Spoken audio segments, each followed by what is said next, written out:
as the recording of this, Spencer. Yes. Don't look up the Lolo Bunny challenge on Twitter.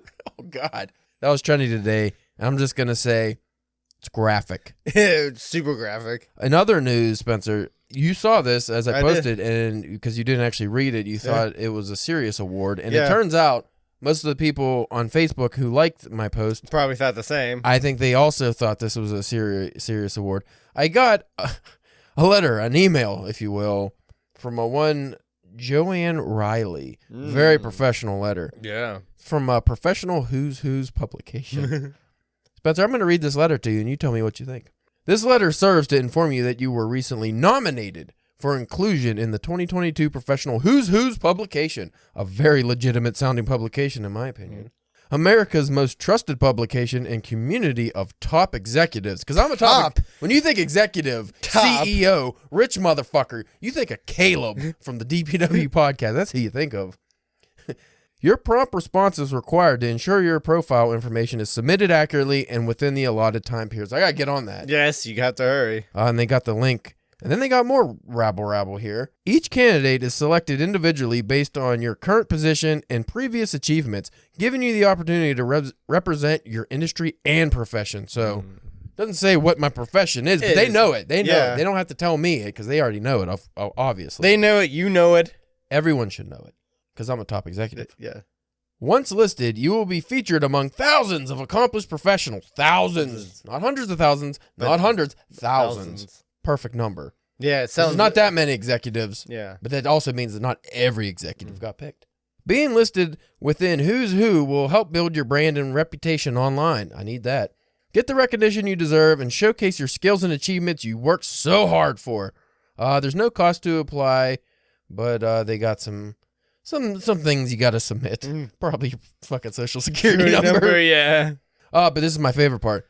Your achievements are truly impressive, and I congratulate you on this accomplishment and have brought your name to our attention and look forward to receiving your submission. Hey, finally somebody fucking recognizes. I think you're going to be a star, Caleb. I think that's what that means. I think once I give them thousands of my own dollars, I will be a star. You don't have to pay them anything because they just take it out of your bank account for you. Yeah, it's very convenient, actually, when you think about it. It's what I always wanted.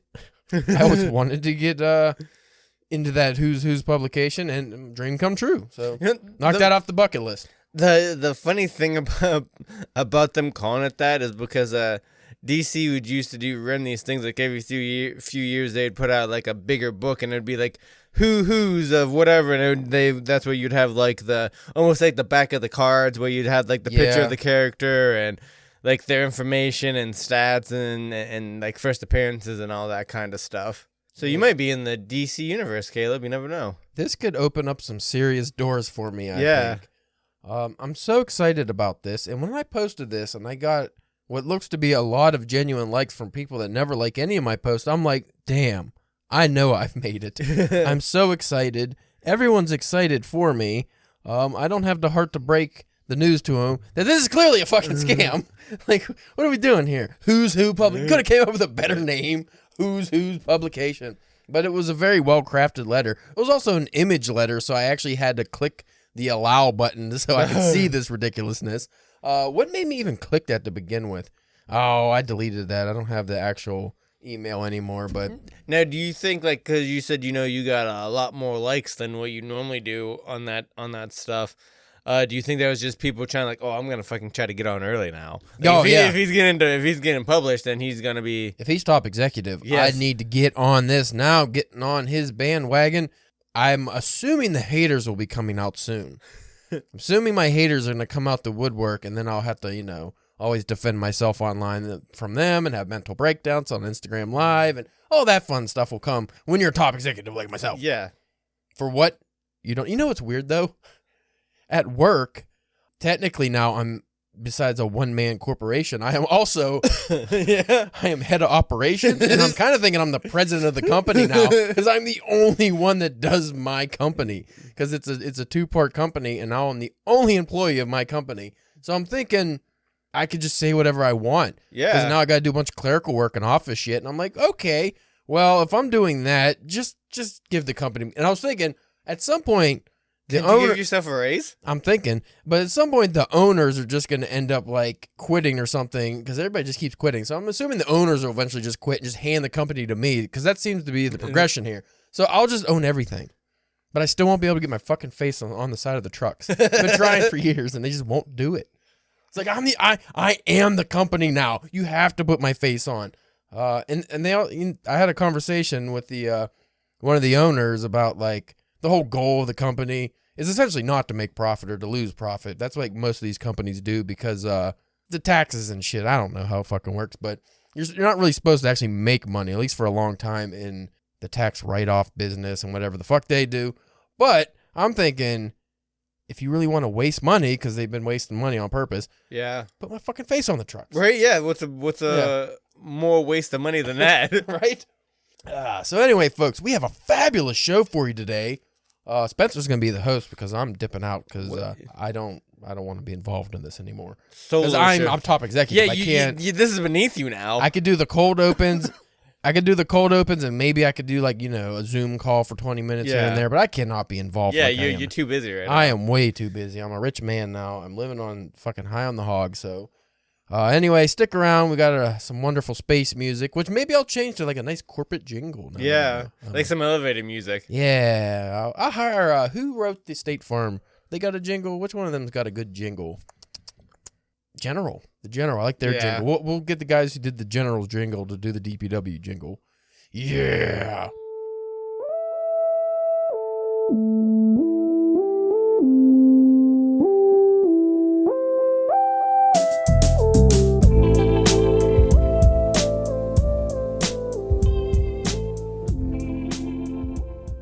You are listening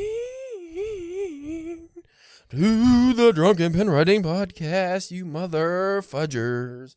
We went Christian now, we're fudgers. Oh, fudgers? Yeah. I want to, gotta be family friendly if the brand's gonna, be more available. We're gonna have to go PG like WWE now. No, they're not PG anymore. They finally quit because the old McMahon is gone. He's out of there. Anyway, I am He's fired. You're fired. I don't want to do I'm gonna hurt my throat. I am your host, Caleb James. With me today, Spencer, the Madrid Mongoloid Church. I was going to say Madrid Maniac, but I thought that was too cool. Yeah. So I made you the Mongoloid. That's more accurate. I actually wanted to make you the Mongolian Mongoloid, but I feel like that just doesn't... Something's wrong with that. I don't know what it is. It sounds more racist somehow. I always thought the term Mongol sounded bad. I mean, that's what they are, Mongols, but it sounds too much like mongrel, I guess. I don't know why we're talking about that. We don't really have much of a topic today, Spencer, but we got keep the folks updated on our actual writing progress. Yeah. First and foremost, Spencer, I have decided on a course of action that is probably against my better judgment. So I have recently befriended some poets. Okay. Some beatniks. They're not beatniks. That's the only poets I know. I don't know. Are there even beatniks anymore? No, they're all beatniks turned into hippies, turned into corporate 80s shills who did cocaine, right? I think that's the progression. I don't know. They're baby boomers. They don't exist anymore. So it occurs to me that it seems to be way easier to get poetry published than it is to get fiction published. Just to test if it really is easier, I decided to write a very shitty poem. On purpose. It's shitty on purpose? I would say so. It took me not even 10 minutes to write, so I would imagine... I'll read it on air here, because fuck it, why not? It took me maybe 10 minutes to write, so I'm imagining that means it's shitty. Now, I could not go on full contemporary... I just couldn't do it. I couldn't do contemporary poetry that just doesn't rhyme and just has a bunch of, shit, And I feel like if I did, I would have really got published somewhere. But I submitted to one place, the very first magazine that I found. I just submitted to it. I don't even know what it is. So I'm waiting to hear back on that. It didn't have a fee either, so that's obviously why I submitted. But I'm just going to read this here because if it does get published, I'm going to laugh all the way to the bank, Spencer. But I'm going to tell you on whatever episode that I find out, I'm going to be like, Spencer, it got published. And then people could go back to this episode and be like, that piece of shit you read got published? The theme of this poem, Spencer, I had no theme when I was writing it. But one does come out. let me see what did I called it Dirt Is My Love. Okay. It's a very pompous, stupid title already. I wanted something that will sound intelligent but isn't. Mm-hmm. And I wanted something that deals with the overdone love topics, but, you know, he's cool because he turned it on its head. But I'm not turning it on its head. I'm doing a shit job. And this was a shit post. And I hope to God it gets published just so I can finally go, I knew it! I knew it! Poetry's fucking easy to write. You don't have to be good at all. So I'm going to read it now, Spencer. Forged in chaos, in the smithy of my soul, I walk through myself and I am no longer whole. That's already a great intro because I just ripped off James Joyce for both of those lines.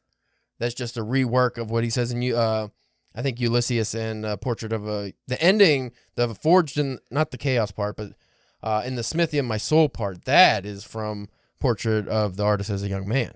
And then I walk through myself and I'm no longer whole. I think that's a rework of a line from Ulysses. So I'm already excited.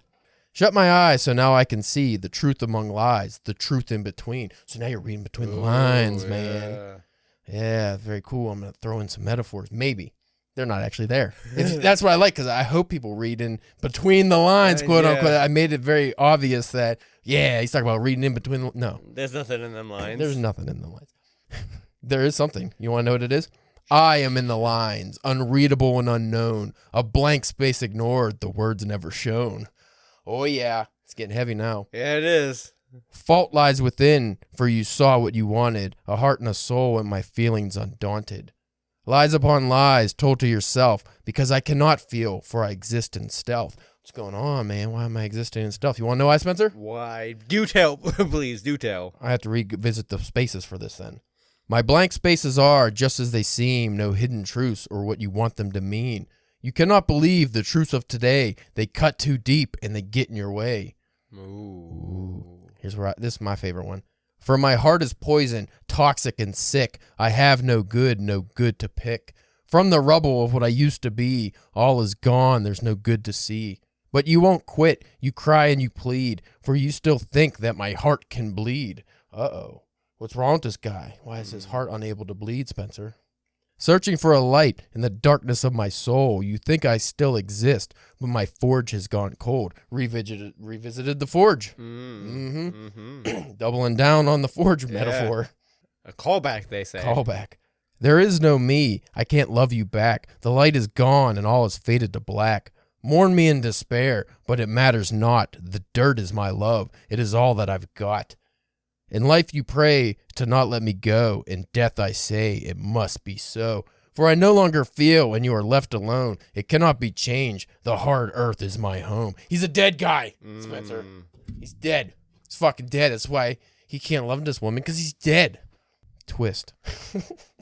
So, if you were that at any coffee shop, you'd get a smattering of golf claps as you finished.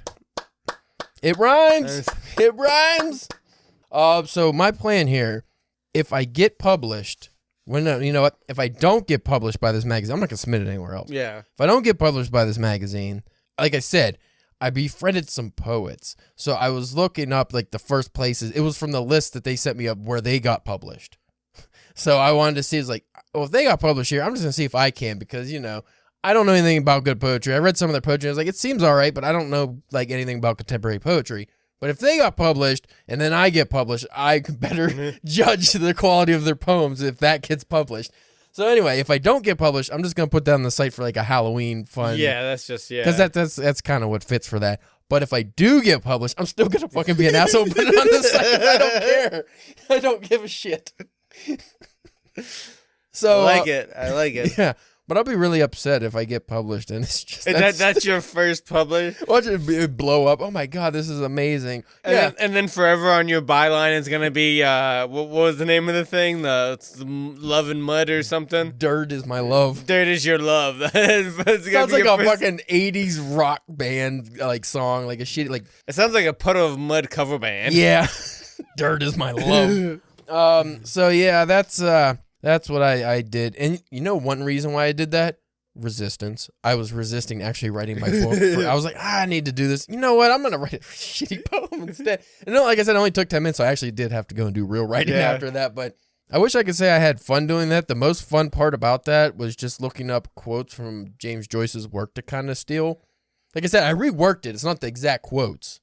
And I made it into a poem form, but only like 2 or 3 lines of that. But that would be another thing that's funny is if they publish that thinking like the smithy is my whatever is like fucking brilliant. It's like, no, that's not. That's not only James Joyce, but then David Foster Wallace stole that for a story title as well because he had the soul is not a smithy. So anyway, before we go into my writing, since I already discussed one aspect, you, sir, you seem to be writing the same paragraph endlessly. Endlessly. At the end of your story, and it's growing and growing, and it continues to grow. James and the Giant Peach, there's a sequel. James and the Giant fucking short story that doesn't end. Yes. I'm closing in on 17,000 words. I'm probably going to be right around that by the time. I feel like the last time you told me it was like 11,000 yeah, words. And you were like, I only got like 2 paragraphs left. What the fuck happened? Well, it's just, it keeps on fleshing out. Like you hit the Caleb level now. Yeah. Where it's just like, I can never stop writing this. It just needs to grow. Yeah, it just needs to grow and grow and grow. To be fair, there's a lot worse problems to have than the Thomas Wolfe issue of just continuously expanding your work. Well, it's like I was explaining to you a little bit before recording that because now I basically just I figured out what I did was like I wrote this story that like I wrote the main story, but there's gonna be like a couple like subplots and different things going on, and I just haven't wrote any of that yet.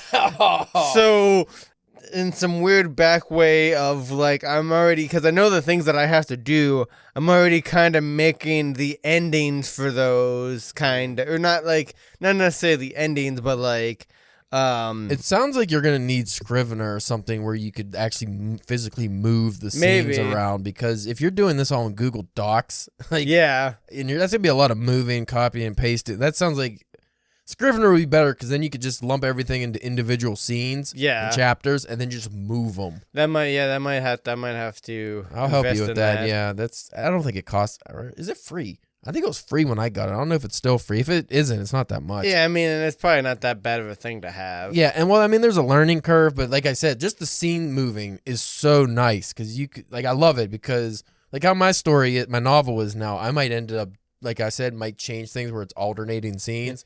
Or like chapters, so I would probably do it that way. Well, because then I was also realizing too with this story, like that might just be like with my longer stuff. That might be like how I might have to do is just like write, because most novels have multiple kind of story, or like a main storyline and then like some sub storylines or like chapters that cover like some other characters or whatever. Very rarely is it like from a straight A to B kind of thing. Yeah. So I'm thinking in the future that might be how I might have to do is just like, this is one storyline, and then that's done, I go write the other storyline, and then like you said, get like a Scrivener or something like that, and then I can divvy them up, like this chapter is this, and then I cut to this chapter is another thing where you flip to another. Yeah, because I also heard like that's a good way to keep your readers reading, is like, you get this one story, you end that chapter on a cliffhanger, and then you go to a whole nother story. I like books like that because it keeps you reading. And then you end that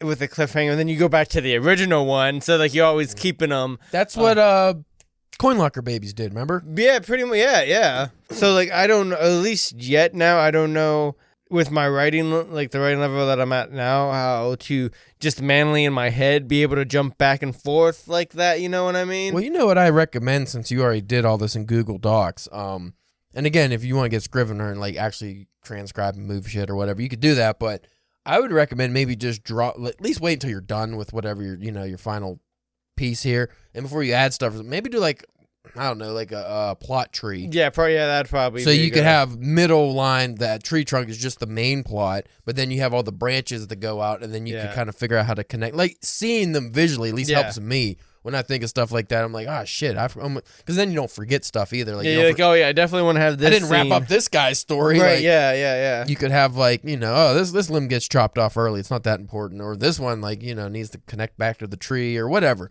You could do a bunch of stuff like that, but just seeing it visually, I find does help a lot. Yeah, but it's still definitely a lot of like seen what works when writing a story of this size. Do you think once you're finished, it's going to be a novella or like a novelette? I'm thinking it's going to be one of those two, yeah, because like I said, I'm already... You know how many pages it's at now?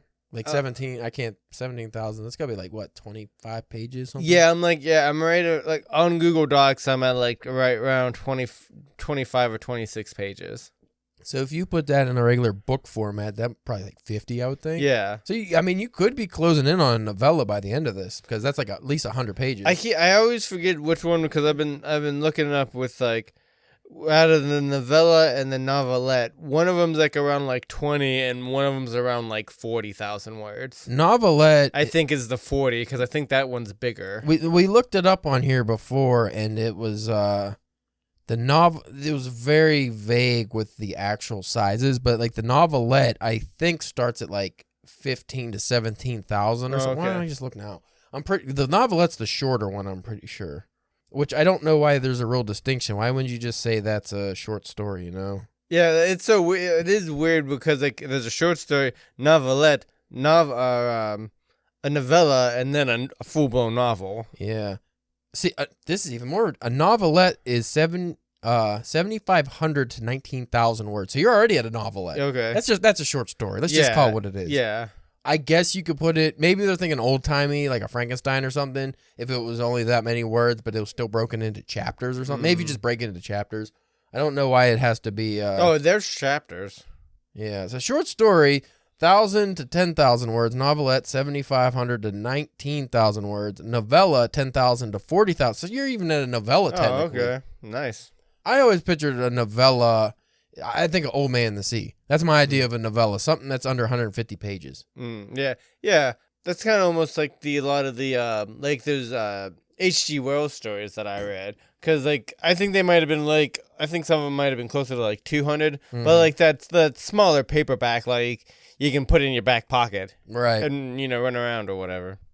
Yeah, and I like reading those too from time to time. It's nice. It's like a little break, and it's like almost like you're reading a novel, but it's. I always kind of pictured my stuff like that, anyways, or something like where years ago when we read like The Black. Yeah. Something like that. Like I really don't, at least now, see myself writing something more than like a couple hundred, like even that I find is like would be kind of hard for me. Yeah, for me, or at least like without it being broken up in like smaller like novels, like there was that one other like short story that I was working on for my own collection, and it's like I have an ending, but I also have like an idea.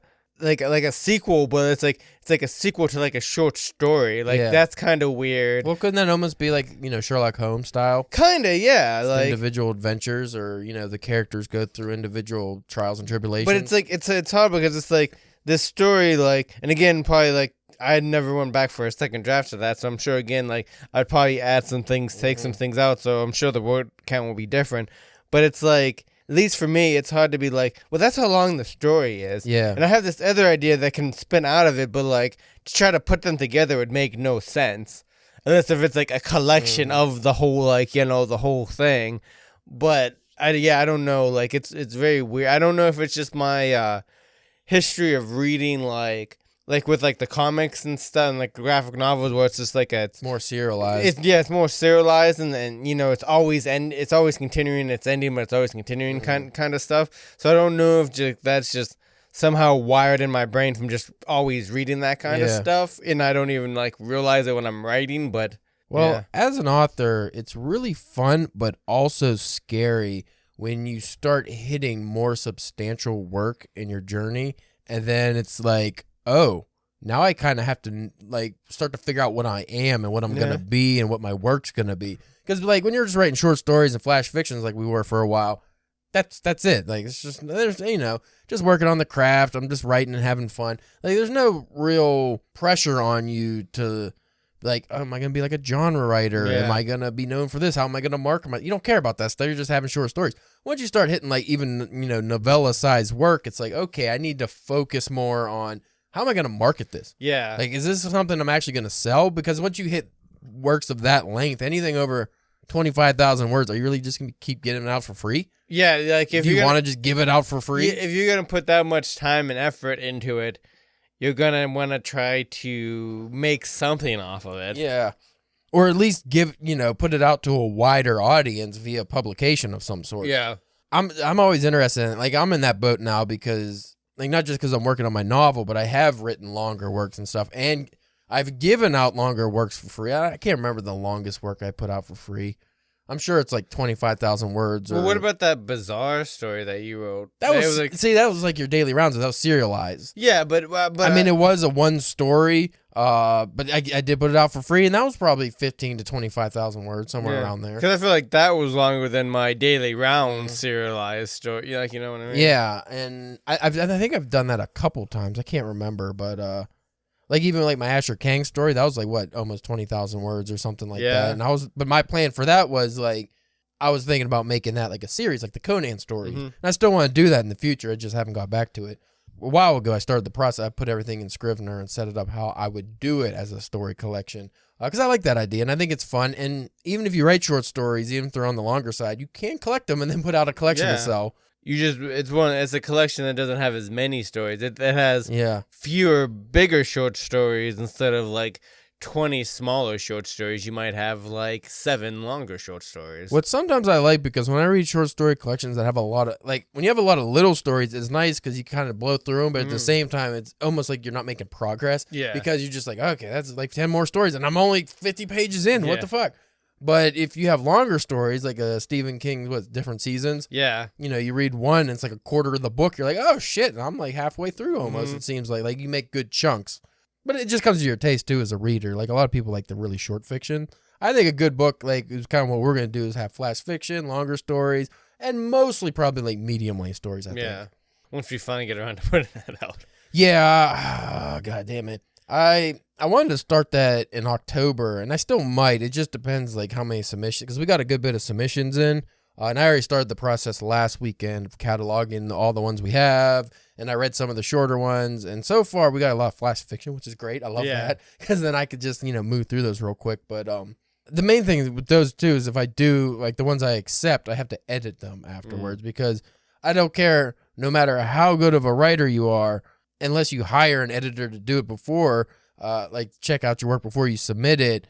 I always find mistakes, like usually just small shit. Oh, yeah. That just need, like, the author wouldn't even notice they were changed because they didn't notice them when they submitted. And I'm sure, like, that always makes me, when I read that kind of stuff, I'm like, God damn it. I know how many things I've submitted probably were riddled with typos. Yeah, oh, yeah. Or even stuff we put on the site. Like, again, if I'm editing something I wrote and put it on the site, or something you wrote and put it on the site, I'm still missing stuff. Oh, yeah. Because, you're just one person. Well, I mean, how many times have you read something from, like a famous author from a big publisher, and you're reading, it's like... Still typos, yeah. There's typos, or there's, like, a word missing or something, and you're like, what happened here? And you're like... Which almost kind of makes you feel better. I actually find that more with contemporary fiction. With all the technology and stuff, I can tell that they're edited less because they just use like whatever software they have to go through the basic edits, and then somebody probably reads over it once. And I'm sure like the plot stuff is what they're mainly focused on, but like the spelling and grammar, there's a lot of fucking mistakes you'll see in some books, and you're like, really? Stephen King's got a book that's got like 10 errors in the first half of it? Like, what the fuck is that? And again, it's usually just like, the word the twice, the, or stupid shit like that, or words missing, but my work, Spencer. Yeah, where you at, sir? Oh, God damn it. So I'm in the middle of my story. The swampy middle. I entered the bog. Literally. I'm in Ireland, and I fucking entered a bog in my story like a dumb fuck, and I'm writing it like it's a bog. Oh, God. It got to the point where, so the last couple days, yesterday, I knocked out a couple. I would say in the last 2 days, I knocked out, I don't know, 5 or 6 pages, which is pretty good for me lately. Like, I've been trying to do more, but like I said, when I hit this middle part, it really slumped me down to like, I think we talked about it a couple episodes ago, where it's like I'm hitting where I was hitting a couple pages a day, now I'm hitting a couple paragraphs a day.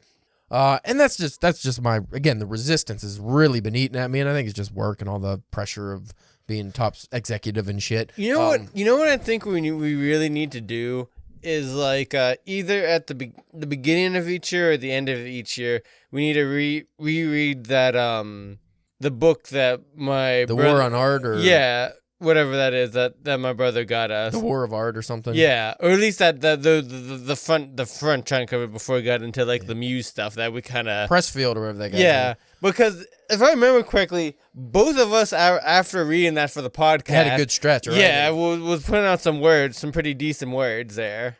There is. It's not Steven Kotler. He does like the flow stuff. He might do it. I don't know. I wish I could remember. There was a guy whose whole deal was talking about like resistance and fighting the resistance. Simple like that book, but without the woo-woo Buddhism or whatever the religious shit that was in the end of that book, which was very weird because it was such a good book until I hit that and I was like, I don't really care about this Muse stuff. Yeah, but it was like a religious muse. It was like angels being real or something weird from what I remember. But anyway, so I'm in this boggy middle, right? So, like I said, I knocked out, I don't know, 5 pages or so in the last couple of days, and I hit a scene that would be perfect for a chapter break. I was like, all right, this is a good cliffhanger. And I looked, because I've been trying to keep my chapters about 10 to 15 pages on average. Like I've had a couple that are longer, and I don't think I've had any shorter than 10 pages. Those 5 pages were the chapter so far. And I'm like, and it's not the kind of thing, because again, I'm writing this by hand in a notebook, so those 5 pages might only be 2 pages. I don't know when I transcribe it, so I'm like, I got to keep going. So I just did like a scene break and I'm going to keep writing. But I was just like, Jesus, why is this one scene? Because it's only one scene for this chapter so far. It's like, why is this dragging so fucking long? Why is it so hard to write this? And it sucks because right over the horizon, once they get you can see it. Once they get out of this proverbial fucking bog, I got such cool shit I was coming to. And you can see it and you just want to get to it. Oh, I just want to get to it. And I have, what's really is going to fucking kill me is after this scene, I have 1 or 2 chapters that got to be like a big transition before I get to all the fun stuff. Because it's like a big transition that's going to happen. It's going to really, like I said, that's why I'm thinking about maybe changing the way I format this book. Because it's going to get real fantastical, which is going to be pretty abrupt. But if I get to that without the transition scene, then it'll be way too abrupt. People are like, what the this is terrible. So I have to ease into it, but I need, because I'm at a big climax now, that's going to go and like kind of chill out. It's like the climax that leads to the cool shit. So I need to get to that, but it's just like. May I suggest that somehow while you're in this bog, maybe if you can like fit in like a Swamp Thing-esque kind of monster creature maybe? To put the story along a little bit, make it a little more fun to write. Maybe move the story along a little bit. I have a creature. It's not a Swamp Thing, but I do actually have a creature that's coming. Nice. It's an Irish mythological creature. Okay. So it's gonna be, like I said. Well, even before I get to the crazy stuff, this is where the crazy stuff starts. This is like the taste of the crazy stuff. It just sucks because I was supposed to be done with this by now. I mean, I made a lot of progress, and I'm very happy with the progress. It's just like, God damn, if I didn't get stuck on this, like, middle chunk, I would have been home free, really. I would have just, till I get to the ending, which I have not been able to figure out yet. That's one of those, we'll figure that when we get there kind of things. Also, what's really troubling, though, is the whole catalyst for this story, the title of the novel, and what we've talked about on here before, the main plot of the novel has taken a back seat to what's been happening. So I have to go back and rework things to really reintroduce this thing multiple times, make it the important part of the story because it's what the story's supposed to be about. But it's just like I veered off into so many different cool things and different fun things. But I'm just like, if I don't keep this at least at the reader's eye level, they're gonna be like, why is this all of a sudden important? Yeah, when it's supposed to be important the whole fucking time. That's gonna be something that's in it. Like I've brought it up. It's just I don't think I did an adequate job of keeping it at the forefront of what's going on, and I think I need more flashbacks. I need a couple more flashbacks is what I need. Are you not a fan of flashbacks? I don't have a problem with flashbacks. I just don't like writing them. Okay. I don't know why.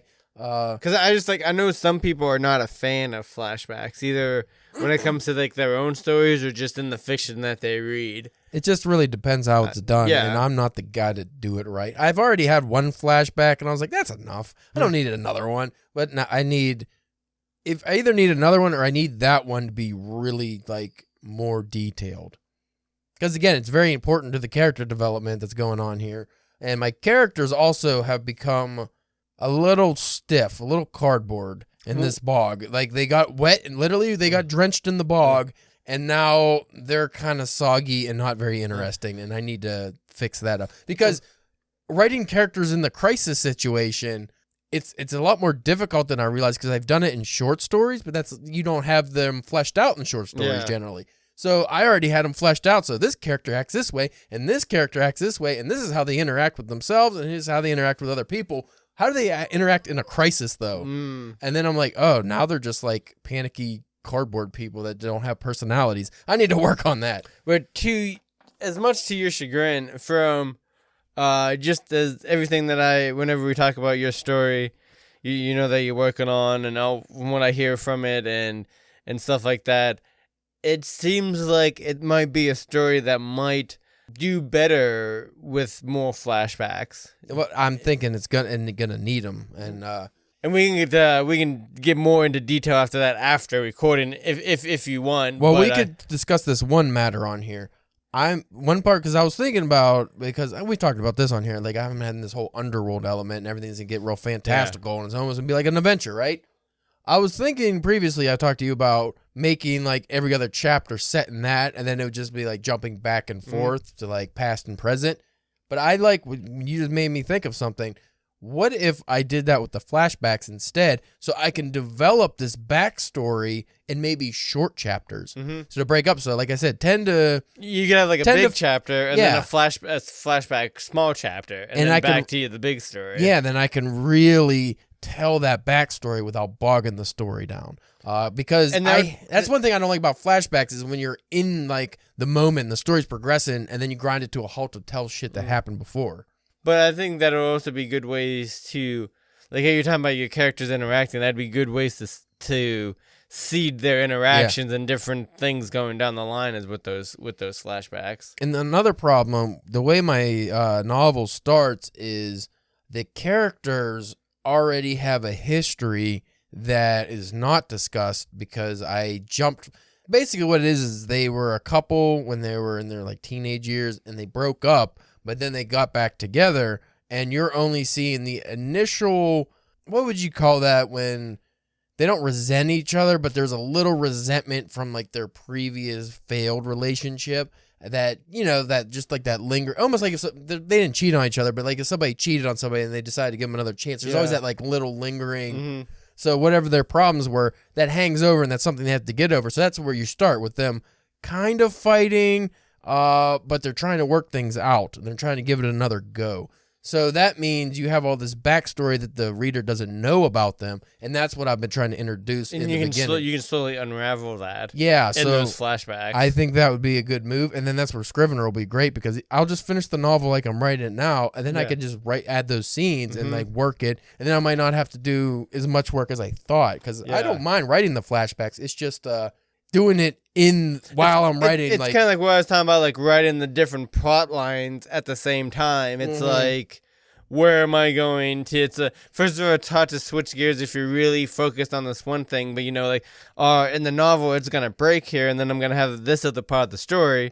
And you may not want to write that part of the story because you're already into the main part.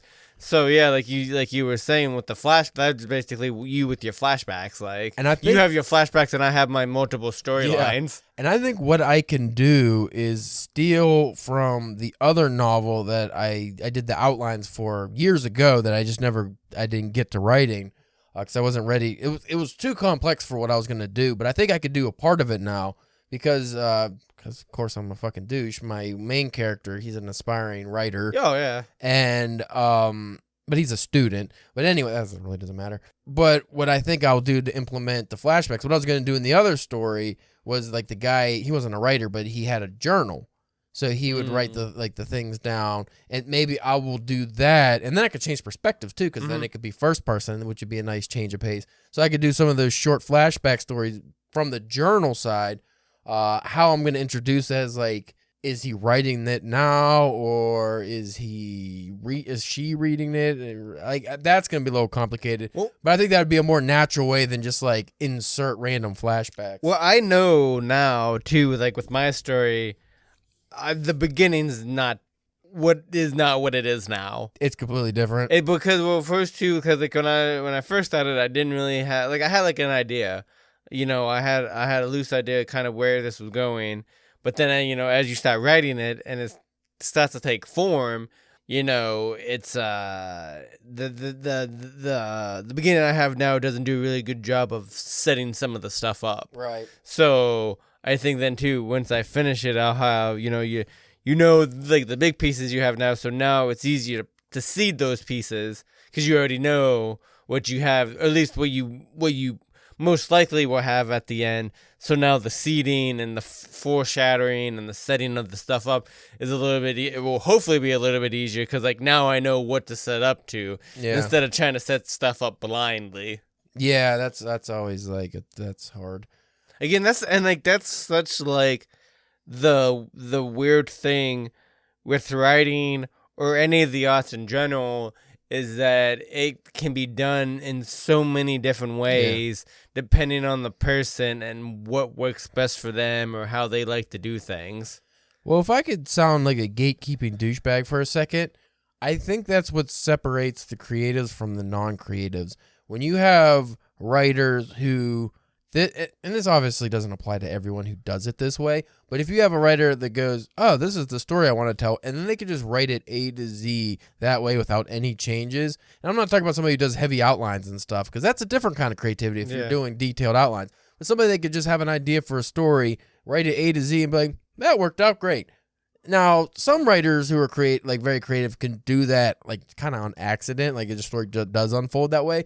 But for most parts, like creatives like us, again, sound like a douche. Creatives like us, not like you, fucking jerk. But like creative people, painters, anybody, singers even, it changes on the fly sometimes. Like you're just like, and it's not just because, oh, this isn't working or it needs to be like this. It's just like, it'd be really cool. Yeah. Or, you know what? Actually, I like the way this sounds better. Things like that. I mean, I've heard countless stories in interviews and talks of novelists, comic book writers, artists, whatever, so many times when, like, the thing changes in the middle. Right. Because, like, you have what you think you want to do, but then once you finally get into it and the shit's flowing and you're going and you're just like, oh, but then there's this I could do and there's that and there's this thing I didn't even think of and, like, that stuff that I had before, that's garbage. Let's get that out of there. Like, so it's very, it's very interesting. I would like to know, like, almost like a masterclass thing, but almost with, like,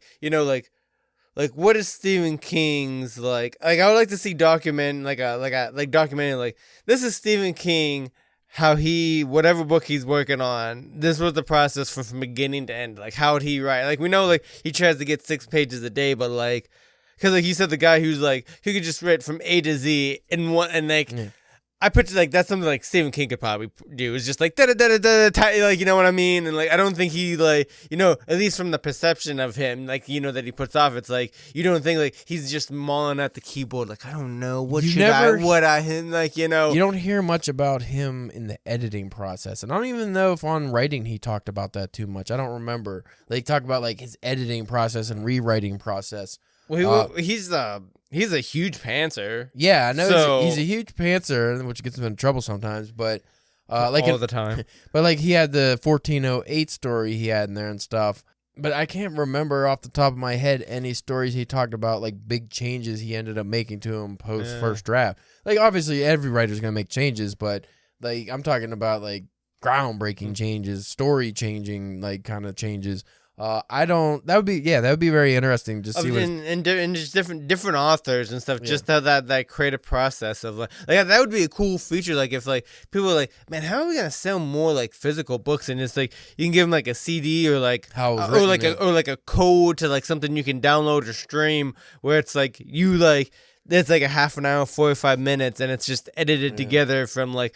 Or them just at least talking about it. Like, well, first I had this idea and I got this far and I realized, well, like, whoa, this is way cooler and I'm going to go this way instead of that way. And like, you know what? I just think that would be a cool thing for people who are fans. Because even like, not as like, even as a writer myself, as just like somebody who likes the craft and stuff like that, I would just like to read. It's like seeing your favorite like comic book artist do his thing, even though you're not a comic book artist. Like that's really fucking cool. Oh man, those speed lapse time videos when you just watch them drawing and for like a splash page or like a commission or something. I could watch those all day. Well, I could watch those in real time, But just, I mean, that's at the time, like, why the conventions you watch them doing the... Yeah, that's why I like getting commissions sometimes, too. But like, hey, do you mind if I don't want to rush you, but do you mind if I just watch you, like, for a little bit, you know, to make this blank page into this fucking cool thing? Like, well, if you allow me a bit of a digression here, I watched, and I was going to send it to you, and I should have. Maybe I will. It's like an hour long. That's why I didn't send it, because I was like, I don't know if you can actually watch all this, because it's kind of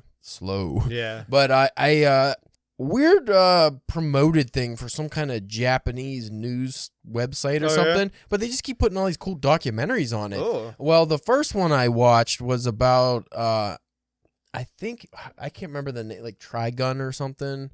One of them fucking big mecha mangas. Oh, okay. That's been like from the 70s or something that got real famous. It was the creator of that, and it was another manga artist, and it was the whole thing was about the older guy, and the younger guy was there. Like, one, they were talking about how they do things differently, but you watch the older guy like do his how he does like a page of his current project. And they did a couple pages where he was like going through it and how he draws, and it literally went through everything from his like the way he does brushes instead of pens. It's like, it was really fucking cool. But watching it was just like so unique because, one, you see the flow. Like, first he starts and it's just like constipated. You're just fucking looking at the blank page, and then all of a sudden he starts, and he likes to start with faces. He does like the things I've always. That's like starting with hands. Yeah, but like the things I always did is, when I was like drawing and stuff, that I always would hear you'd get poo-pooed for. It turns out like this is how one of the best fucking manga artists of all time does it. Is he starts with like the eyebrows, and he explained it's like, well, the expressions like really sell like the face, and then he'd go into the eyes, and it was just amazing how the whole scene would unfold, because it would look like dog shit. You'd be like, oh, what? I don't even know what the fuck I'm looking at. And then all of a sudden, like this it just takes form. Well, like this big blob, he does 2 more strokes, and then it's actually a hand in perspective, like up close, and then it turns out it's a upward, downward angle. Like, it's fucking crazy. But it was so interesting watching how he does it and talk about it, and just breaks all conventions, because he came from an anime background. Okay. So he draws the way you would, like how they did in the anime business, like with motion in mind and all this stuff. And it just like made really unique manga art. And then the other guy who's a traditional manga artist was going like how he does things. And I'll have to say, like, again, if you have an hour to watch, like, it is actually really interesting. It's just like, because it's on your phone, it's kind of tough. Right. I think you can get it on your TV, but like it was like a Japanese news network. It said you get on like if you have Amazon Fire or something. Yeah, maybe you could cast it onto your TV or something. Yeah, but like it was just so interesting. But just going with like how you were talking about the process. Like, I'm not a fucking, like, I like mangas, but I'm not a manga artist, but I was enthralled the whole time watching that. So if I could see like Stephen King's process of how he sets up scenes, or like we could see a Neil Gaiman, like his master classes are just amazing. Well, you didn't get to the comic book one yet, because he does like show how he kind of does the rough drawing first to get the story going, and it's like, it's just so fucking cool. I could watch that all day. So I would love to see like what's Haruki Murakami's approach to it, and not just the actual writing. Like, he likes to run a lot. Does he, like, you have a montage of him running and talking about what he was thinking while he was running and coming up with ideas, and how images are, they transform images into words. And it's just like, I'd be endlessly entertained by that. And I think a lot of fans who just like reading would too. Oh, yeah. I mean, that's why, like, I would, I've even suggested, like, some masterclass stuff to people who aren't writers, who just like to read. I'm like, especially like there's a girl at work, like I've gave her some Neil Gaiman stuff to it. Some of it she's like, some of it she hasn't. But I was like, you should get the master class and just listen to him talk about writing. You know what that effect is? That's the Bob Ross effect. Yeah, you love it. Like, not only like we said something about his fucking just awesome, like, honeysuckle, just British voice, like, it's just music to the ears, but just the way he talks about stories and breaks it down is just so interesting, and like just gives you real perspective on the craft. Well, and I've watched like Japanese woodworkers. I've watched like fucking Mexican moonshine distillers. Like, I watch many documentaries that are fascinating, and I think what the thing comes down to is it's really interesting watching and listening to people who are masters at a very specific thing talk about the thing that they're so passionate about that they dedicated their whole life to it. Like, that is just amazing. Like, even when you watch like wrestling documentaries, it's so cool because these guys, a lot of times, are such fucking train wrecks, But then you look at them and it's like, but they're so dedicated to what they're doing. Yeah, even especially those old time guys. Like, even if they're addicted to drugs and partying and doing all this shit, once it's like ring time, like, because that's always the big downfall is when they finally go to the ring fucked up. Yeah. Like, too fucked up to perform. And then, like, that's when it's the crash. Not when they're too fucked up, get drunk driving to the venue or anything like that. It's just when they can't perform. But when it comes down to the actual performance, it's like the most, like, it's like a serious light switch being turned yeah, on. it's like, no, this is what I dedicated my life to. This is what I'm doing. That's why when you get a wrestler, even if they're good, but you get that with a lot of modern wrestlers too, where it's just about like the gimmicks and marketing. The old heads always hate it, and I understand because they're not passionate about what they're doing. They're just trying to make a buck and get famous. But you could always spot that. Yeah. Like, you could always sniff that out, and you're just like, that guy sucks. There's like, they're passionate, but it's like they're fanboys of it, and it's like different. It's different other than like they want to mimic their idols versus become their own person. Because like I don't think and I think like the like those old wrestlers. Now, granted, they're like a lot of them probably fan of wrestling beforehand, but like we talked about this before, like off my like there has to be the majority of wrestlers now have to be like fans. Other than like you get like those Brock Lesnar's, the Kurt Angles, like those kind of guys who weren't. But like I'd have to say at least like 90% of both male and female wrestlers now were like fans, and like this was always their dream. And like back then this was like that was how they made money. Yeah. And they made a lot of it. Well, it's funny you say like Kurt Angle specifically because that guy literally fucking broke his neck and back and everything for the business that he probably wasn't a big fan of. Like, and Brock Lesnar, say what you want about Brock Lesnar now, but I've seen that man land on his neck doing flips and shit that he shouldn't be doing. And it's just like, no, these guys, even if they weren't necessarily fans, they still gave it their all. Yeah. They weren't like, and maybe when they got older, especially Brock Lesnar, kind of phoning it in, but you get that in any job, really. But that's always, like, that's another thing, is like when you're seeing this a lot now with NFL athletes. I pick basketball more just because you're more familiar with basketball. Yeah, I'm more familiar with basketball. But you get guys like a Kyrie Irving or something who like fucking one of the top skilled players ever. Like, got the most amazing talent and obviously worked his balls off to get it, but doesn't really like being a professional basketball player, it seems like.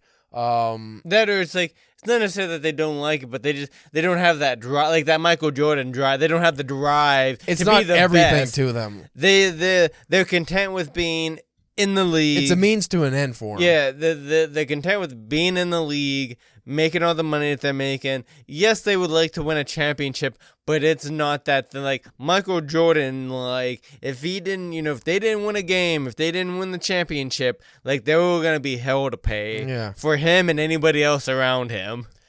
Like in NFL, you see a lot of players where, and I get it because I always say your health comes first no matter what. So they, like a lot of these running backs and stuff, they only play like 4 or 5 years prime in the league, and then they just retire. They're like, fuck it. Well, there's a lot of, I think, like second tier, like not the main like superstars that are just like, hey, I'm gonna work my like first like contract or two, however much that is, and whatever money I get from that, take it and be smart with it and parlay it into other business adventures, which isn't a bad mood. No, they're being smart, but they're seeing the NFL as a means to an end. Yeah. Versus guys back in like John Unitas time where they're fucking breaking their necks and they're going to work in the steel mill like the next day, and like they were doing it for the love of the game. And that's where the old heads really come into gripe with any sport, like basketball. Like these guys all had jobs and then played basketball. And it's like, are you really that passionate? And then it goes with the old writing adage. It's like, would you be writing if you knew you weren't ever going to get published? Would you be writing if it wasn't as easy to write? Like, say you had to write with a typewriter or whatever your crutch is. I wouldn't be able to. But you think after a while you'd be like, I could write by hand. Yeah. Like, do you think like, this is a cool idea? Like, do you just want to sit on ideas? Because I can't. And even if you weren't writing, I feel like then you just go back to drawing. Yeah, probably. Honestly. It would get moved into something else. Like the creativeness would be pushed someplace else. I just like every once in a while I'll come across somebody who is really talented at something. Usually it's art. Usually it's drawing or something like that. And they just, I don't know if there's a resistance, if they're just naturally talented and don't have a passion for it, whatever it is, they just refuse to dive into that, and they just don't really seem to enjoy doing it, even though they're really good at it. That, or like I see people who's like they'll be good at certain things, but they're like, that's not. They rather have their job, and it's like I draw for fun to relax, which is fine. Which is odd. But when you're immensely talented and you see that in that person, you're like, God damn it, I would kill to have that ability. It's just like, but then maybe that's also part of the trajectory, is if you're really good at something from the get-go and you never really had to work for it, it's easy to you, and maybe you don't really see that as something you'd want to pursue because it's not challenging. Well, again, it's like, to go back to the Michael Jordan thing, he got cut freshman year of basketball. He ain't never got cut after any team after that. No. But again, like with like the art, like the physical drawing or painting or whatever, what that is, I think that can be even more difficult sometimes than writing, to like, because it's like, you can write because there's novels and magazines and stuff like that, but like if you can draw or paint, who's now, especially nowadays, are really like, look, like, how do you make a living off of that? Yeah. And granted, we just said, like, if you... Well, dude, I got to show you something. It's actually going to be the book cover for the anthology. Ooh. Ashley sent me 2 what I thought were really good pieces of art. And then he told me he found a AI art generator and just typed in random words, and that's what came out. Oh, crazy. So we don't need artists anymore, apparently. So yeah, I'll show you that in a second here, because we're almost done. Well, here's one thing about artists, though, because you said how difficult art is, especially in regards to, like, compared to writing. Like, there's different ways to tell a story, but when you're telling it through art, like, I think of like a Fitzgerald. I can't think of the quote off my head, but let's just say he has a beautiful woman in a gown, not walking into a room, floating into a room. Just a very gentle metaphor. She's just floating. She's obviously not really floating, but when you say that and like you read that, you get the image perfectly. Mm-hmm. Do an art version of it, like do a painting version of that. Show that same woman coming in. How do you show her floating? Like, that is very difficult, because you can do it without actually having her float. Same thing, but you guys have to do it in the way the dress is flowing, in the way her hair is, and the way the lighting is, and the shadows and everything. You have to do it in such a way where the person seeing that image immediately goes, oh, she's like floating into the room. Without even noticing. That is really fucking difficult, and that's why I can't be an artist. But I can write that scene. Yeah. And I'll stick with that. Do you have anything else to add, sir? I don't think so. We've been kind of rambling on for a while now. Right. Fun fact, folks, I made Spencer, I got this book, Anthony Bourdain's first novel, Bone in the Throat. We're not going to be doing this for the podcast, most likely, but I just want to make you aware, because I like Anthony Bourdain. Yeah. I saw a clip of him randomly. Actually, it had to do with the Queen. He was at a dinner, and a bunch of guys, like, I don't know if he was in England or where, but they were like, they did a cheers and they did a toast, and they're like, to the Queen. And Anthony Bourdain stopped, and he's like, no, I don't like the aristocracy. Like, he didn't do it. And I was like, I forgot. I really like that guy. Yeah, he was a good dude. And it made me think, oh, you know what? I've been wanting to buy his book. I'm just going to do it while I can. Yeah. Nothing to do with anything. But if you want to check out our work, and we will be publishing Halloween submissions here soon, drunkenpenwriting.com, and get your submissions in. Don't forget.